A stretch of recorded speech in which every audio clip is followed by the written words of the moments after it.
Hi, my name is Melanie Painter, and today I'm going to teach you about Carnegie's libraries and their architectural inspiration to the public library system as we know it today. A little behind the scenes, who was Andrew Carnegie? If you don't know, he was a Scottish immigrant. He left school very young, but he loved to learn and he loved to read. However, oftentimes he could not afford the $2 fee for the library, and he vowed that if he ever had money, he would make public libraries. He is known as one of the largest steel industry tycoons and a Gilded Age philanthropist. However, along with all of that, he built over 1,800 public libraries in the United States of America. How did his influence design the modern public library? He was not super particular about the outside design of his libraries. However, inside, he wanted there to be large windows, open floor plans, at least 2 stories with an upstairs the upstairs library and the downstairs meeting space. His innovative yet simple architectural system became the staple for public libraries across the world, and we still see it functioning today. Why did Andrew Carnegie create a public library system?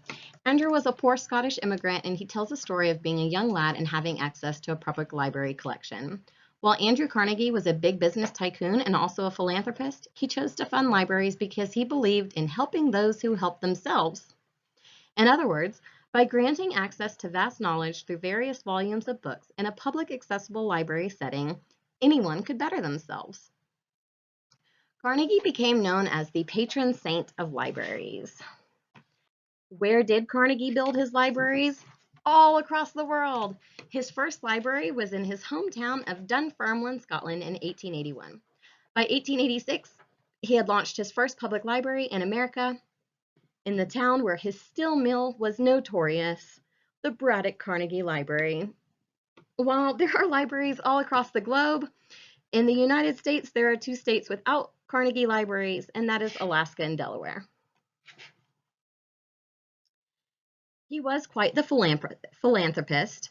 He donated $5.2 million to New York's public libraries for their main branch and the 65 supporting branches. He believed firmly that a successful main branch needed good public branches for the community to be successful. Carnegie built libraries all across the nation, even in small towns like Trinidad, Colorado, and I'm recording in that library now, Vienna, Illinois, and Rushford, Minnesota, all of which I've had the pleasure of visiting. Smaller libraries are often staffed by volunteers, and one fear Carnegie had was that his libraries would not be properly monitored, and so he also funded schooling for librarians.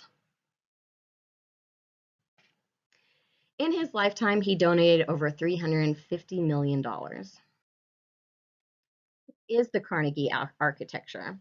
Well, on the outside, it's often a neoclassical or Beaux Arts design. However, he left that to reflect the local culture and let the local architects design the building. However, on the inside, he wanted big windows that allowed in plenty of lights for its patrons.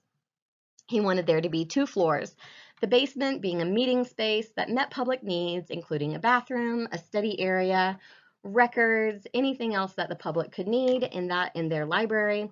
And the top floor was meant to be an open plan so that the librarian could monitor the books and the needs of their patrons. Carnegie demanded that the libraries be successfully ran and staffed before he was willing to donate any money towards their mission. In the Gospel of Wealth, he reiterated that a well cared for library was a true gift to the community. In Nashville, we can see his architecture there in the main branch and the north branch and the east branch, 2 of the 4 original public libraries that he funded. Of the 2 university libraries, Peabody and Fisk, only the Peabody Library is still open. The main branch focuses on his open floor plan, as you can see in the image, where the librarian has a desk that they can view all of the going-ons about them. Did these libraries stand the test of time? That's a great question. While the open floor layout became the architectural plan for future libraries, previously they were private or the books were behind the librarians and you did not have personal access to it. Carnegie's architecture was ahead of its time. Shortly after, warehouse-style libraries became popular, but they slowly faded out as they did not give the study space or the light that is ideal for studying.